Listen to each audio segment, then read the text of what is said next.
السلام علیکم ورحمۃ اللہ وبرکاتہ، نحمده ونصلی علی رسولہ الکریم، اما بعد فاعوذ باللہ من الشیطان الرجیم، بسم اللہ الرحمن الرحیم، رب اشرح لی صدری ویسر لی امری واحلل عقدۃ من لسانی یفقہوا قولی۔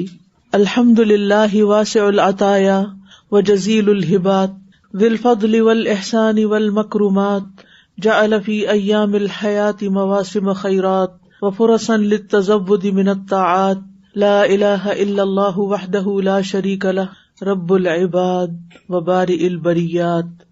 تمام قسم کی حمد اللہ کے لیے ہے جس کے عطیات وسیع ہیں، جس کی نوازشیں بہت بھاری اور عظیم ہیں، جو صاحب فضل اور صاحب احسان ہے اور کرم نواز ہے۔ اس نے زندگی میں نیکیوں کے موسم بنائے اور اس نے ہمیں ایسے مواقع عطا فرمائے جس میں ہم نیکیوں کا زیادہ سے زیادہ زاد راہ جمع کر سکتے ہیں۔ اللہ کے سوا کوئی معبود نہیں، وہ اکیلا ہے، اس کا کوئی شریک نہیں، وہ بندوں کا رب ہے اور تمام مخلوقات کو پیدا کرنے والا ہے۔ آج ہم انشاءاللہ عشرہ ذی الحجہ کی فضیلت کے بارے میں کچھ باتیں پڑھیں گے۔ اس میں سے بہت سی باتیں آپ نے پہلے بھی سن رکھی ہوں گی، لیکن وقت کے گزرنے کے ساتھ ساتھ ہم جانتے ہوئے بھی انجان ہو جاتے ہیں۔ تو جنت میں بھی پہنچ کے ان کو حسرت ہوگی کہ ہم یہ اچھا کام کر لیتے تو آج اس سے بھی اوپر کے درجوں میں ہوتے، لیکن وہاں رہ کے تو نہیں بڑھیں گے، وہ تو دنیا میں ہی بڑھا سکتے ہیں۔ والذین یؤتون ما آتوا وقلوبهم وجلۃ انہم الی ربہم راجعون، اور جو لوگ دیتے ہیں جو کچھ بھی وہ صدقہ دیتے ہیں جبکہ ان کے دل لرزتے ہیں اس بات سے کہ بے شک وہ اپنے رب کی طرف لوٹنے والے ہیں۔ پھر سچی توبہ کرنا، کیوں؟ یعنی کرنے والے کاموں میں پہلے تو اپنی نیت خالص کر لی، ٹھیک ہے اللہ کے لیے کرنا سب۔ اب کوئی بھی نیک کام شروع کرنے سے پہلے توبہ کرنی ہے، اس لیے کہ گناہ نیکیوں میں رکاوٹ بن جاتے ہیں۔ گناہوں کی وجہ سے نیکی کے کاموں میں سستی آ جاتی، ہم اچھے بھلے مستقل کوئی نیکی کے کام کر رہے ہوتے ہیں، سال ہر سال کرتے ہیں، پھر کوئی ایسا گناہ کرتے ہیں کہ جس کی وجہ سے انہی نیکیوں کی توفیق چھن جاتی ہے۔ لوگ کہتے ہیں نا ہمیں استقامت نہیں ہوتی، پتہ نہیں میرے سے یہ کام کیوں چھوٹ گیا ہے، میں یہ اچھا بھلا کام کرتی تھی اب مجھ سے رہ گیا ہے۔ ضرور سوچیں کہ کوئی غلط کام تو نہیں کیا، کوئی حرام کام تو نہیں کیا، کسی ایسے لغو اور لہو میں تو مشغول نہیں ہوگے کہ جس کی وجہ سے دل سخت ہو گیا اور اب نیکی کی مجلسوں میں دل ہی نہیں لگتا۔ تو اس لیے سابقہ گناہوں پر یا جو موجودہ کر رہے ہیں، چاہے وقت ضائع کرنا ہے، چاہے فضول چیزیں دیکھنا ہے یا غیر ضروری کاموں میں مصروف ہونا ہے جو کہ ہماری آخرت میں کوئی فائدہ نہیں دینے والے، تو ان پر توبہ کریں، اللہ سے معافی مانگیں اور واپس پلٹیں۔ یعنی سابقہ گناہوں پر ندامت، پھر جو کر رہے ہیں ان کو چھوڑنا اور آئندہ نہ کرنے کا پکا عہد کرنا۔ اور ویسے بھی اللہ تعالیٰ ہم سب کو ہی حکم دیتے ہیں وَتُوبُوا إِلَى اللَّهِ جَمِيعًا أَيُّهَا الْمُؤْمِنُونَ لَعَلَّكُمْ تُفْلِحُونَ، تم سب اللہ کے حضور توبہ کرو اے ایمان والو تاکہ تم فلاح پا سکو، یعنی کامیاب ہونے کے لیے توبہ استغفار ضروری ہے۔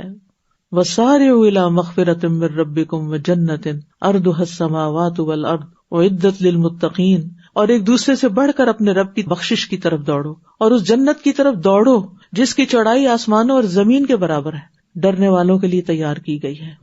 حدیث میں آتا ہے ہر انسان خطا کار ہے اور بہترین خطا کار وہ ہیں جو توبہ کرنے والے ہیں۔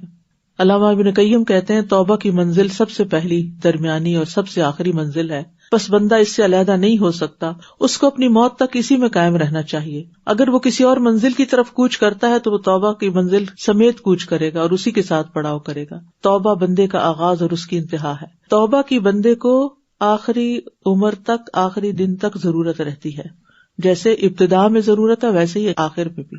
یعنی ہر بندہ خطا کار ہے نا، تو جوان ہو تب بھی توبہ کرے۔ وہ کہتے ہیں نا در جوانی توبہ کردن شیوہ پیغمبری است، فارسی کا ایک جملہ ہے جس کا مطلب ہے جوانی میں توبہ کر لینا پیغمبروں کا شیوہ ہے، یعنی پیغمبروں کے ٹریٹس میں سے ہے۔ تو جب بھی انسان کو احساس ہو کہ یا دل بھاری ہو یا بوجھل ہو یا نیکی کرنے کو دل نہ چاہتا ہو یا نیکی کرنے کا موقع ہاتھ سے جا رہا ہو تو پھر توبہ استغفار شروع کرے کہ یا اللہ تو میرے لیے رستہ کھول دے اور جو رکاوٹیں ہیں میری دور کر دے۔ حافظ ابن رجب کہتے ہیں جو شخص توبہ کے بغیر صبح یا شام کرتا ہے وہ خطرے میں ہے، کیونکہ ڈر ہے کہ اگر وہ توبہ کے بغیر اللہ سے ملاقات کرے گا تو اس کو ظالموں کے گروہ میں کھڑا کیا جائے گا۔ اللہ تعالیٰ کا فرمان ہے وَمَن لَّمْ يَتُبْ فَأُولَٰئِكَ هُمُ الظَّالِمُونَ، جو توبہ نہ کرے وہ ظالم ہے، یعنی اپنی جانوں پہ ظلم کرنے والے ہیں۔ پھر ان 10 دنوں میں محنت کرنے کا عزم و ارادہ کرنا ہے، پہلی چیز اخلاص، دوسری چیز توبہ استغفار، تیسری چیز محنت کرنی ہے، یعنی اپنے آپ کو مزید تھکانا ہے. جو کر رہے ہیں نا اس کو کافی نہیں سمجھنا، ایک اور قدم آگے جانا ہے. اور جو شخص محنت کا ارادہ کرے گا اللہ تعالیٰ اس کو ضرور رستہ دکھائے گا کہ اسے کیا کرنا ہے. وَالَّذِينَ جَاهَدُوا فِينَا لَنَهْدِيَنَّهُمْ سُبُلَنَا، اور جو لوگ ہماری راہ میں جد و جہد کرتے ہیں ہم یقیناً انہیں اپنی راہیں دکھا دیتے ہیں، یعنی نیکیوں کے رستے ان پر کھول دیتے ہیں. اور دنیا میں نیکیوں میں جلدی کرنے والے جنت کی طرف بھی جلدی پہنچیں گے، جنت میں بھی سبقت کریں گے. کیونکہ اللہ تعالیٰ فرماتے ہیں ان الذین هم من خشیۃ ربهم مشفقون والذین هم بآیات ربهم یؤمنون والذین هم بربهم لا یشرکون والذین یؤتون ما آتوا وقلوبهم وجلۃ انہم الی ربهم راجعون اولئک یسارعون فی الخیرات وهم لها سابقون. بے شک وہ لوگ جو اپنے رب کے خوف سے ڈرنے والے ہیں، وہ جو اپنے رب کی آیات پر ایمان رکھتے ہیں اور جو اپنے رب کے ساتھ شریک نہیں کرتے، اور وہ کہ انہوں نے جو کچھ دیا اس حال میں دیا کہ ان کے دل ڈرنے والے ہوتے ہیں، اور یہ کہ یقیناً وہ اپنے رب ہی کی طرف لوٹنے والے ہیں. یہ لوگ ہیں جو نیک کاموں میں جلدی کرتے ہیں اور یہی ان کی طرف آگے نکلنے والے ہیں. یعنی جن کے دلوں میں خشیت ہوتی ہے، نیکی کر کے بھی ڈرتے ہیں، وہ پھر نیکیوں میں آگے جاتے ہیں. جو نیکی کر کے مطمئن ہو جاتے ہیں نا، ہاں اتنا کچھ کر لیا ہم نے، اتنا پڑھ لیا، اتنا دے دیا، اتنا سب کچھ، اب آرام کرو، نہیں، وہ پھر آرام میں کام ڈھونڈ لیتے ہیں. تو نیکیوں میں آگے بڑھنے والے ہی مقربون میں ہوں گے. والسابقون السابقون اولئک المقربون فی جنات النعیم ثلۃ من الاولین وقلیل من الآخرین. اور جو پہل کرنے والے ہیں وہی آگے بڑھنے والے ہیں.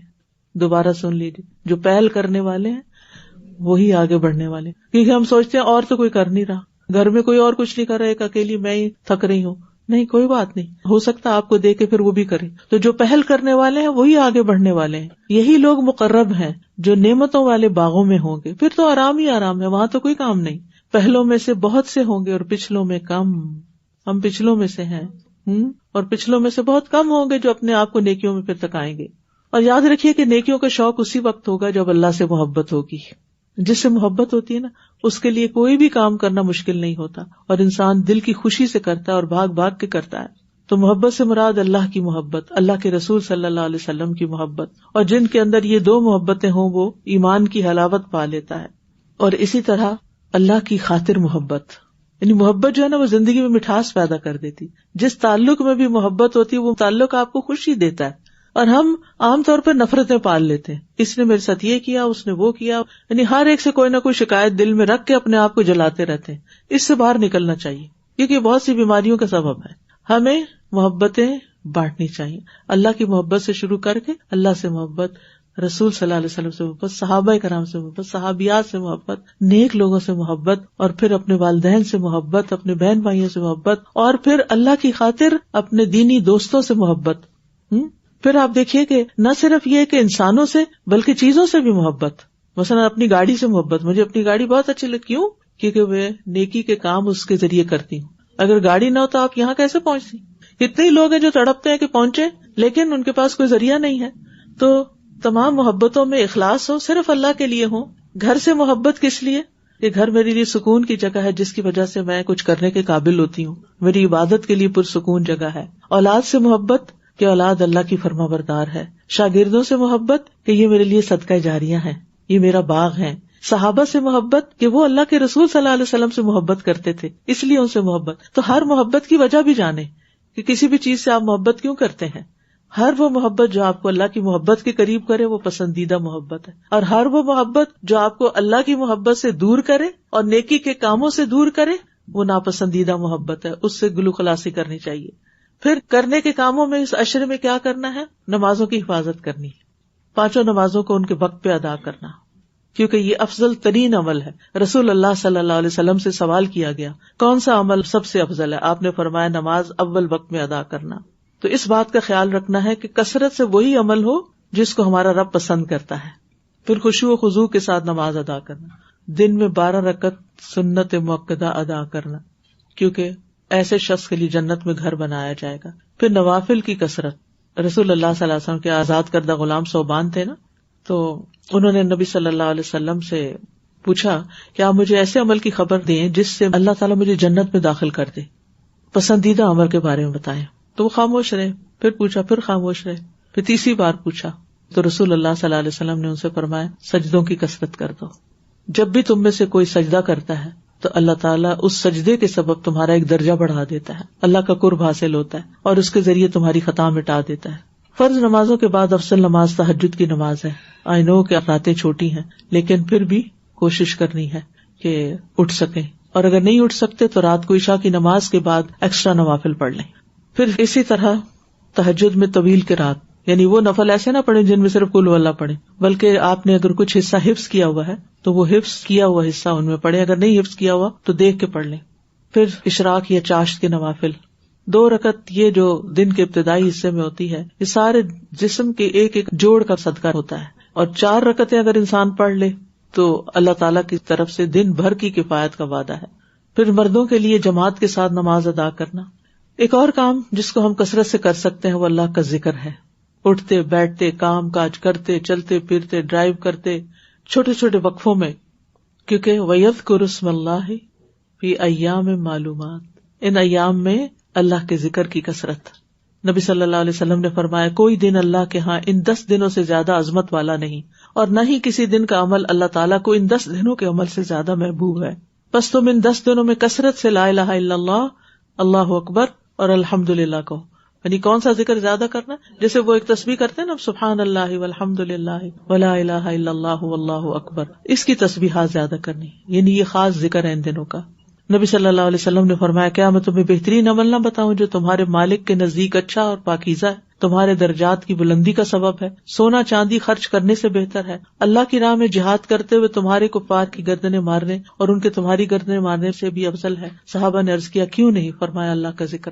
اور اس میں تو کچھ مشکل نہیں، یعنی کسی بھی کام میں آپ کی ہمت طاقت لگتی ہے، ذکر کرنے میں تو کچھ بھی مشکل نہیں لگتی، لیکن بس ہمیں عادت نہیں ہوتی نا، ہم غور کریں کہیں چپ کر کے بیٹھے، کیا مشکل ہے، زبان ہلاتے رہے ساتھ ساتھ.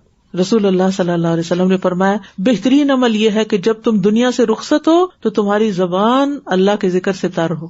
یعنی آپ ہسپتال میں ہیں، آپ بیڈ پہ لیٹے ہوئے ہیں، زبان ہلتی رہے، لیکن یہ انہی کی ہلے گی جن کو عام دنوں میں ذکر کی عادت ہو.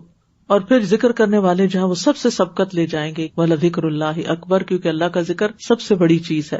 اور ویسے بھی جب آپ اللہ کا ذکر کرتے ہیں، اللہ کو یاد کرتے ہیں، تو اللہ تعالیٰ آپ کو یاد کرتے ہیں. اور پھر ذکر کرتے ہوئے آپ کوئی برا کام نہیں کر سکتے، کوئی حرام کام نہیں کر سکتے، وہ برائی اور بے حیائی سے آپ کو روکتا ہے.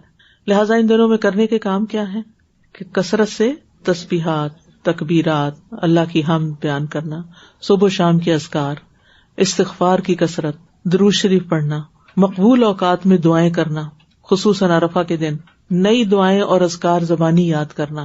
پھر کثرت سے تکبیرات پڑھنا، یعنی اللہ اکبر کی کثرت. اور اگر آپ کو بھول جاتا ہے نا تو آپ جیسے یوٹیوب پر بہت اچھی اچھی تکبیرات ہیں، کوئی بھی کھول کے موبائل کے اوپر لگا چھوڑیں تو اس سے یہ کہ گھر والوں کو بھی یاد آ جائیں گی کہ تکبیرات پڑھنا. یعنی ایک دفعہ تو دن میں ضرور یہ عمل کریں کہ تکبیرات لگائیں. یعنی ذی الحجہ کے 10 دنوں میں ذکر کی تمام قسموں میں سے خاص ترین ذکر جو ہے وہ تکبیر کہنا ہے، اللہ اکبر، اللہ سب سے بڑا ہے. کیونکہ تکبیر کہنا عظمت والے رب کا ذکر کرنا ہے. تکبیر عظیم عبادت ہے. اللہ نے اپنے بندوں کو اس ذکر کی دعوت دی اور رغبت دلائی ہے. قرآن مجید میں آتا ہے وَرَبَّكَ فَكَبِّرْ، اپنے رب ہی کی پس بڑائی بیان کرو، وَكَبِّرْهُ تکبیرا، اور اس کی بڑائی بیان کرو، خوب بڑائی بیان کرنا. تکبیر کہنا کیا ہے؟ جیسے حضرت علی رضی اللہ عنہ نے اس کی وضاحت کی ہے، اللہ شان میں بہت بڑا ہے، وہ سلطنت اور اقتدار میں عظیم ہے، وہ سب سے بڑا ہے، وہ ذات جس کے سامنے ہر چیز حقیر ہے، ہر چیز اس کے سامنے چھوٹی ہے. یعنی جب آپ اللہ اکبر کہہ دیتے ہیں تو پھر ہر چیز سے بڑا اس کو مان لیا. وہ آپ کی مصروفیات، آپ کے کام، آپ کے مال، آپ کی زندگی، آپ کے ازواج، آپ کی اولاد، آپ کے والدین اور آپ کی ہر چیز سے بڑا ہے، ہر کام سے بڑا ہے، ہر چیز سے بڑا ہے. تو عشر ذی الحجہ میں جو چیز سیکھنے کا لیسن ہے وہ کیا کہ آپ کے دل میں اللہ کی بڑائی بیٹھ جائے، سال بھر کے لیے بلکہ زندگی بھر کے لیے، کہ اللہ ہی سب سے بڑا ہے. اور ویسے بھی ہم سب کو ضرورت ہے اس بات کو جاننے کی کہ اللہ سب سے بڑا ہے، کیونکہ جب ہم اللہ کو بڑا مان لیں گے نا تو بہت سے مسائل خود ہی حل ہو جائیں گے، کیونکہ وہ ہماری پریشانیوں سے بڑا ہے، ہمارے خوف اور ڈر سے بڑا ہے، گناہوں سے بڑا ہے، ہمارے نیک اعمال سے بڑا ہے، ہماری رغبتوں اور خواہشوں سے بڑا ہے، جن سے ہمیں خوف ہے یا جو ہمارے دشمن ہیں یا جو ہمارے حاسد ہیں ان سب سے بڑا ہے، ہمارے خلاف چالیں چلنے والوں سے بڑا ہے، سب سے بڑا ہے وہ. لہٰذا اسی کی طرف رجوع کرنا ہے. اور پھر یہ کہ جن لوگوں سے ہمیں امید ہوتی ہے یا ہمیں کوئی فائدہ پہنچائیں گے یا ان سے ہماری کچھ مصلحتیں ہوتی ہیں، ان سے بھی بڑا ہے. جب ہم اللہ کو بڑا مان لیتے ہیں نا تو پھر مایوسی نہیں آتی ہمارے نزدیک. جب کسی انسان کے رویے سے شکایت ہوتی ہے تو ہم کہتے ہیں انسان ہے نا، کمزور ہے، اس لیے اس سے تو یہی ایکسپیکٹڈ تھا. اللہ سب سے بڑا ہے نا، اللہ ہر عیب سے پاک ہے. اور پھر یہ کہ جب اللہ کو بڑا مان کے آپ کسی کام کا ارادہ کریں گے تو اللہ کی مدد بھی آئے گی، اور وہ چیز جو آپ چاہتے ہیں آپ کی طرف خود دوڑتی ہوئی آئے گی. اور پھر اللہ بڑا ہے نا، وہ آپ کو لوگوں پہ ڈیپینڈنٹ نہیں کرے گا، آپ کو کسی کا محتاج نہیں کرے گا. تو اللہ کی بڑائی بیان کر رہے ہیں. اور حدیث میں آتا ہے مسند احمد کی، واللہ اکبر تملأ ما بین السماء والارض، اللہ اکبر کہنا زمین اور آسمان کے درمیان ساری فضا کو بھر دیتا ہے، آسمان کے دروازے کھل جاتے ہیں. نبی صلی اللہ علیہ وسلم کے ساتھ صحابہ نماز پڑھ رہے تھے تو ابن عمر کہتے ہیں کہ جماعت میں سے ایک آدمی نے کہا اللہ اکبر کبیرا والحمد للہ کثیرا وسبحان اللہ بکرۃ واصیلا. تو نماز کے بعد آپ نے پوچھا کہ یہ کلمات کس نے کہے، کون ہے یہ؟ تو ایک شخص نے کہا کہ اللہ کے رسول صلی اللہ علیہ وسلم میں ہوں. آپ نے فرمایا مجھے تعجب ہوا کہ اس کے لیے آسمان کے دروازے کھولے گئے، یعنی اس نے ایک کلمہ پڑھا تو آسمان کے دروازے کھولے گئے. ابن عمر کہتے ہیں کہ اس کے بعد میں نے ان کلمات کو کبھی چھوڑا ہی نہیں، ہر نماز میں پڑھے. تو جب آپ سبحانک اللہ پڑھتے ہیں نا، ساتھ یہ بھی پڑھ لیا کریں. صحابہ اور تابعین بھی ان ایام میں کثرت سے تکبیرات پڑھتے. حضرت ابن عمر اور ابو ہریرہ ان 10 دنوں میں بازار کی طرف نکل جاتے، دونوں تکبیرات پڑھتے، لوگ ان کی تکبیر سن کر تکبیر کہتے. اور محمد بن علی نفل نمازوں کے بعد بھی تکبیر کہتے تھے. ویسے بھی ہم سلام پھیر کے اللہ اکبر تو کہتے ہیں، لیکن پھر زیادہ ریپیٹ کر سکتے ہیں. پھر یہ ہے کہ خواتین بھی تکبیرات پڑھتی تھی. عمر رضی اللہ عنہ منا میں اپنے خیمے کے اندر تکبیر کہتے تو مسجد میں موجود لوگ سنتے وہ تکبیر کہتے، ان کو سن کے بازار والے سنتے وہ تکبیر کہتے. سارا منا اس زمانے میں بغیر لاؤڈ اسپیکر کے تکبیرات سے گونج اٹھتا تھا. آج آپ دیکھتے ہیں حاجی جاتے ہیں، کوئی تکبیرات نہیں پڑھ رہا ہوتا اور کوئی کچھ نہیں کر رہا ہوتا. اور یہ آپ نے دیکھا ہوگا پیمفلٹ، اس میں یہ تکبیرات لکھی ہوئی ہیں. اس کو اس طرح ڈیزائن کیا گیا تھا کہ اندر کرنے کے کاموں کا ریمائنڈر ہے اور سامنے اس کے فضیلت کی حدیثیں ہیں، اور اینڈ میں اللہ اکبر کی تکبیرات ہیں. آپ اپنے گھر میں یہاں پن لگا کے دیوار پہ لگا چھوڑیے تاکہ آتے جاتے آپ کو نظر آئے اور آپ تکبیرات پڑھیں. اور زیادہ سے زیادہ یہ پیمفلٹ لے کے یہاں سے لوگوں کو بانٹیں تاکہ لوگوں کو پتہ چلے کہ یہ عشرہ کتنا اہم ہے، اس میں کرنے کے کام کیا ہیں اور سب سے افضل ذکر کون سا ہے ان دنوں میں کرنے کا. اس کے علاوہ بھی آپ دیکھیں کہ کچھ مزید کارڈز بھی ہیں، اور جو لوگ حج پہ جا رہے ہیں ان کو دینے کے لیے یہ خوبصورت تحفہ ہے، اور جو نہیں بھی جا رہے ان کو بھی دے سکتے ہیں تاکہ پڑھ کے ان کو بھی شوق آ جائے. اور پھر آپ دیکھیے کہ گھر میں بھی آپ جیسے بلند آواز سے خوبصورت انداز میں اللہ اکبر کبیرہ والحمد للہ کثیرہ پڑھتے رہیں تاکہ دوسروں کو بھی یاد آ جائے. اور تکبیرات کے مسنون الفاظ مختلف طرح کے ہیں، لیکن اگر باقی نہیں بھی آتے تو جو ہم کلاس میں پلے کرتے ہیں یہ تو سبھی کو آتے ہیں، یہ تو آپ پڑھ ہی سکتے ہیں. اللہ اکبر لا الہ الا اللہ واللہ اکبر وللہ الحمد. پھر یہ کہ ان دنوں میں خوب خوب دعائیں مانگنی ہیں. جب جب کوئی نیکی کرے ساتھ دعا مانگے، اور قبولیت کے اوقات میں، رات کے آخری پہر میں دعا اور استغفار کا اہتمام. پھر دوسروں کے لیے بھی دعائیں، زندوں کے لیے بھی اور مردوں کے لیے بھی، اپنے تمام رشتہ داروں کے لیے. ہمارے پاس اپنے خاندان کا شجرہ نسب ہے اوپر سے نا، تو میں کبھی کبھی دیکھتی ہوں اس کو، میں دیکھتی تو کہتا ہے یہ سارے فوت ہو گئے ہیں، ان کو تو پتہ ہی نہیں کہ ہم کون ہیں، لیکن ہمیں پتہ یہ کون ہے. تو ان سب کو دعائیں چاہیے ہوگی نا، کیونکہ وہ فوت ہو گئے، ان کی اولاد وہ سارے ہی فوت ہو گئے، ابھی ہم زندہ ہیں اپنی باری میں، تو ہم ان سب کے لیے دعا کریں. تو اپنے تمام آباء و اجداد کے لیے، اوپر تک ہے سب کے لیے دعا، سب مومنوں کے لیے. لیکن ہوتا ہی ہے نا، جب آپ بچوں کو الگ خاص کرتے ہیں، دوستوں کو خاص کرتے ہیں، اپنے پیرنٹس کو خاص کرتے ہیں، رشتے داروں کو خاص کرتے ہیں، تو اس دعا میں ایک اور ہی لطف آ جاتا ہے. اپنے استادوں کے لیے، اپنے شاگردوں کے لیے، سب مسلمانوں کے لیے. قرآن کی تلاوت کثرت سے کریں، یعنی ان 10 دنوں میں اللہ سے تجارت کریں، اور ہر حرف پہ 10 نیکیاں ہیں. اور نفلی اعمال میں سب سے افضل عمل ہے تلاوت قرآن کی کثرت. غموں کا علاج ہے، سکون کا ذریعہ ہے. اور اگر ہو سکے تو ان 10 دنوں میں ایک پورا قرآن ختم کر لیں، اگر ممکن ہو تو. پیچھے لگ جائے تو انسان پھر اٹھتے بیٹھتے کر ہی لیتا ہے. پھر یہ ہے کہ اپنے فارغ اوقات میں تلاوت ضرور سنیں، مختلف قراء کی. اپنے حفظ کی دہرائی کر لیں، نئی صورتیں کچھ حفظ کر لیں. قرآن مجید کا ترجمہ تفسیر پڑھیں، کلاسز اٹینڈ کریں، معنی پر غور و فکر کریں، دوسروں تک قرآن کا پیغام پہنچائیں. اپنے گھروں میں کلاسز کریں، اپنے نیبرز کو 2-3 لوگ مل کے قرآن کلاس شروع کر لیں. خود پڑھا سکتے ہیں تو ترجمہ پڑھائیں، یاد کریں، حفظ کروائیں. تجوید آتی ہے تو وہ سکھائیں، اور اگر نہیں تو ساتھ ہی کوئی آڈیو کیسٹ لگا کے جیسے فہم القرآن کی پورے قرآن کا ترجمہ گزار لیں. تو گھر گھر کو قرآن مرکز ہونا چاہیے، کیونکہ بعض اوقات اگر آپ نکل نہیں سکتے تو پھر ہوتا کیا ہے کہ قرآن سے تعلق ختم. اور اتنی بڑی فضیلت ہے کہ وَمَجْتَمَعَ قَوْمٌ فِي بَيْتٍ مِّن بُيُوتِ اللَّهِ يَتْلُونَ كِتَابَ اللَّهِ وَيَتَدَارَسُونَهُ بَيْنَهُمْ الا ونزلت علیہم الرحمہ، کہ جب بھی اللہ کے گھروں میں سے کسی گھر میں لوگ جمع ہوتے ہیں اور اللہ کی کتاب پڑھتے اور پڑھاتے ہیں تو ان پر رحمت نازل ہوتی ہے، فرشتے ان کو ڈھانپ لیتے اور سکینت ان پہ چھا جاتی ہے. تو حفتہم الملائکہ، تو ضروری ہے کہ ہم اس طرف بھی توجہ کریں کہ اجتماعی عبادت کریں سب کے ساتھ میں، کچھ انڈیویجولز ہوں گی اور کچھ جمع. پھر صدقے کی کثرت، عام دنوں سے زیادہ. اگر زکوٰۃ دینی ہے تو وہ ان دنوں میں حساب کر کے دے دیں، اور نفلی صدقات بھی، کیونکہ صدقہ بری موت سے بچاتا ہے، گناہوں کو گرا دیتا ہے، رب کے غضب کو بجھا دیتا ہے، برکت کا ذریعہ بنتا ہے، مال میں اور رزق میں اضافے کا ذریعہ بنتا ہے. اور ان دنوں میں کیا جانے والا صدقہ باقی دنوں سے زیادہ فضیلت والا ہوتا ہے. لہٰذا ہر روز کچھ نہ کچھ صدقہ کرنا ہے، چاہے کیش میں چاہے کائنڈ میں. ایک کھجور کا بھی صدقہ آپ کریں گے تو بہت بڑا اجر ہوگا. پھر 700 گنا اجر ملتا ہے جس نے اللہ کے راستے میں کوئی چیز خرچ کی. اور اللہ کے راستے سے مراد ہے کہ جیسے دین کی تعلیم میں آپ خرچ کرتے ہیں، چاہے قرآن کی تعلیم میں اسٹوڈینٹس کو اسپانسر کرنا ہے یا ٹیچرس کو اسپانسر کرنا ہے یا اس جگہ کے لیے آپ کو کچھ کرنا ہے، تو فی سبیل اللہ خرچ کرنے میں $1 آپ خرچ کرتے ہیں تو 700 اور اس سے بھی زیادہ بن جاتا ہے. پھر اپنے اہل و عیال پر بھی خرچ کرنا ہے، ان کو اگر عید آ رہی ہے ساتھ ہی تو تحفے تحائف کوئی دینا ہو، رشتہ داروں پہ خرچ کرنا، یتیموں اور مسکینوں پہ خرچ کرنا، اپنے رشتہ داروں میں اور دور پار لوگوں میں آپ دیکھیں. پھر طالب علموں پہ خرچ کرنا. انس بن مالک کہتے ہیں کہ نبی صلی اللہ علیہ وسلم کے زمانے میں 2 بھائی تھے، ایک نبی صلی اللہ علیہ وسلم کی خدمت میں آتا اور تعلیم حاصل کرتا، اور دوسرا بھائی کماتا. چنانچہ کمانے والے بھائی نے اپنے دوسرے بھائی کے بارے میں نبی صلی اللہ علیہ وسلم سے شکایت کی تو آپ نے فرمایا شاید کہ تم اس کی وجہ سے رزق دیے جاتے ہو. یعنی یہ مت سوچو کہ جو تعلیم حاصل کر رہا ہے وہ بیکار ہے اور اس کے کرنے کا کوئی کام نہیں اور تم زیادہ نیکی کر رہے ہو. تو ہو سکتا ہے کہ تم اس پہ خرچ کرتے ہو تو اس کی وجہ سے تمہارے مال میں اضافہ ہے. اسی طرح اپنی زائد اور ضرورت چیزیں جو ایکسٹرا ہیں وہ بھی گھر سے آپ نکال سکتے ہیں. پھر روزے رکھنا، اور خصوصاً 9 ذی الحجہ کا روزہ رکھنا، یوم عرفہ کا روزہ، کیونکہ نبی صلی اللہ علیہ وسلم نے فرمایا میں اللہ سے امید کرتا ہوں کہ وہ گزشتہ 1 سال اور آئندہ 1 سال کے گناہوں کا کفارہ ہو جائے گا. زیادہ سے زیادہ نفلی روزے، جو تو 9 دن کے پورے روزے رکھ سکتے ہیں وہ سارے ہی رکھ لیں، اور جن کو نہیں تو وہ منڈے تھرسڈے کا روزہ رکھ لیں، یا اگر قضا روزے آپ کے رہتے ہیں اور رمضان میں پورے نہیں ہوئے تو وہ آپ رکھ سکتے ہیں. پھر صلہ رحمی کرنا، والدین کو یاد کرنا، اگر زندہ نہیں تو ان کی طرف سے کچھ صدقہ کرنا. پھر خدمت خلق کے کام کرنا، اور پھر صلہ رحمی میں رشتہ داروں کا حال چال پوچھنا، جو بیمار ہیں ان کا خیال کرنا، یا تو وزٹ کرنا یا فون کرنا یا ان کی ضروریات پوچھنا یا ان کی ضروریات پوری کرنا، کیونکہ صلہ رحمی جو ہے یہ جنت میں لے جانے والا عمل ہے.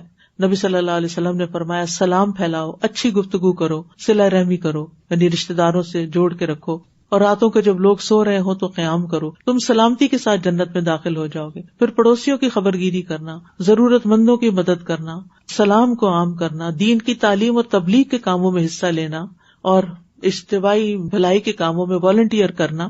پھر کچھ نہ کرنے کے کام ہیں اور ان میں گناہوں اور نافرمانیوں سے بچنا. یعنی اگر آپ کو کوئی عادت پڑی ہوئی ہے کوئی لغو یا فضول کام کرنے کی، یا کسی حرام میں کسی طرح سے آپ مبتلا ہو گئے ہیں، تو ان سب چیزوں سے توبہ کر کے ان کو چھوڑ دیں. فلا تظلموا فیہن انفسکم. پھر نبی صلی اللہ علیہ وسلم کی سنتوں کو زندہ کرنا، اطاعت والے کام کرنا، اپنی زبان کی حفاظت خاص طور پر کرنا. اور نبی صلی اللہ علیہ وسلم نے فرمایا خوشخبری ہے اس کے لیے جس نے اپنی زبان پہ قابو پا لیا اور اس کے گھر نے اسے کشادگی دی، یعنی گھر میں رہنا اس کو اچھا لگا اور وہ اپنے گناہ پر رویا. پھر اپنے اوقات کو ضائع ہونے سے بچانا، زیادہ سونا نہیں، لہو اور لغو میں نہیں پڑنا، سوشل میڈیا پہ بہت زیادہ وقت ضائع نہیں کرنا، کیونکہ قرآن مجید میں آتا ہے قد افلح المؤمنون الذین هم فی صلاتهم خاشعون والذین هم عن اللغو معرضون. یقیناً کامیاب ہو گئے وہ مومن جو اپنی نماز میں عاجزی کرنے والے ہیں، وہی جو لغو کاموں سے منہ موڑنے والے ہیں. ومن حسن اسلام المرء ترکہ ما لا یعنی، لا یعنی فضول بیکار چیزوں کو اپنی زندگی سے نکالنا ہے. اور خاص طور پر یہ ہے کہ قربانی ضرور کرنی ہے اگر توفیق ہے، استطاعت ہے، کیونکہ یہ ان دنوں کا عظیم ترین عمل ہے. اور نبی صلی اللہ علیہ وسلم نے حج کے موقع پر کتنی قربانیاں کی تھی؟ 100 اونٹ، بکریاں بھی نہیں، 100 اونٹ تھے. قربانی کا لفظ ہے نا، یہ قرب سے ہے کہ اس سے اللہ کا قرب حاصل ہوتا ہے. لوگ پوچھتے ہیں ہم زکوٰۃ نہیں دیتے کیا ہم قربانی کر لیں، ہمارے پاس قرضہ ہے کیا اور قربانی کر لیں. یہ باتیں نہیں پوچھنے کی. آپ یہ دیکھیں کہ آپ کے اندر اگر حیثیت ہے ایک جانور قربان کرنے کی، حصہ ڈالنے کی، تو بس ڈال دیں، کیونکہ آپ نے اللہ کا قرب حاصل کرنا ہے اور غریبوں تک گوشت پہنچانا ہے. اور صحابہ جو تھے وہ اس کا بہت اہتمام کیا کرتے تھے. نبی صلی اللہ علیہ وسلم نے فرمایا تمہارا قربانی کرنا یہ تمہارے لیے تمہارے رب کے پاس ذخیرہ کر دی جاتی ہے. اور پھر عید کے دن کی سنتوں پر عمل کرنا، عید کی نماز کا اہتمام کرنا، عید کی نماز کہیں نہ کہیں ضرور پڑھیں، عزیز و اقارب سے ملاقات کریں، اور قربانی کا گوشت خود بھی کھانا اور دوسروں کو بھی کھلانا، اور پھر دکھاوے نہیں کرنا، یعنی یہ نہیں کہ قربانی کا گوشت بٹ رہا ہے اس کی تصویریں پوسٹ کر رہے ہیں، پھر پکا لیا تو اس کی تصویریں پوسٹ کر رہے ہیں، جانور کی تصویریں پوسٹ کر رہے ہیں، ان چیزوں سے بچنا ہے، یہ پسندیدہ نہیں ہے۔ پھر ذوالحجہ کا چاند جب نظر آ جائے گا تو چاند دیکھنے کی کوشش کرنی ہے، پھر دعا بھی پڑھنی ہے، اور چاند نظر آتے ہی تکبیرات شروع کر دینی ہے، ٹھیک ہے، اور بال اور ناخن اس سے پہلے ہی کاٹ کے رکھ لینے ہیں اگر آپ کا قربانی کا ارادہ ہے۔ قربانی کرنے والے کے لیے پابندی ہے، کیونکہ نبی صلی اللہ علیہ وسلم نے فرمایا جب ذی الحجہ کا عشرہ شروع ہو جائے اور تم میں سے کسی کا قربانی کرنے کا ارادہ ہو تو اپنے بالوں اور جلد میں سے کچھ نہ لے، اسی طرح جو اسکن وغیرہ ہوتی اس کو بھی نہیں کھرچنا، یعنی حفاظت کرنی ہے، اور جو قربانی کی استطاعت نہ رکھتا ہو تو وہ اس دن یعنی عید والے دن اپنے ناخن اور بال وغیرہ تراشے تو وہ بھی انشاءاللہ قربانی کا اجر پائے گا۔ وآخر دعوانا ان الحمد للہ رب العالمین، سبحانک اللہم وبحمدک، اشہد ان لا الہ الا انت، استغفرک واتوب الیک۔ السلام علیکم ورحمۃ اللہ وبرکاتہ۔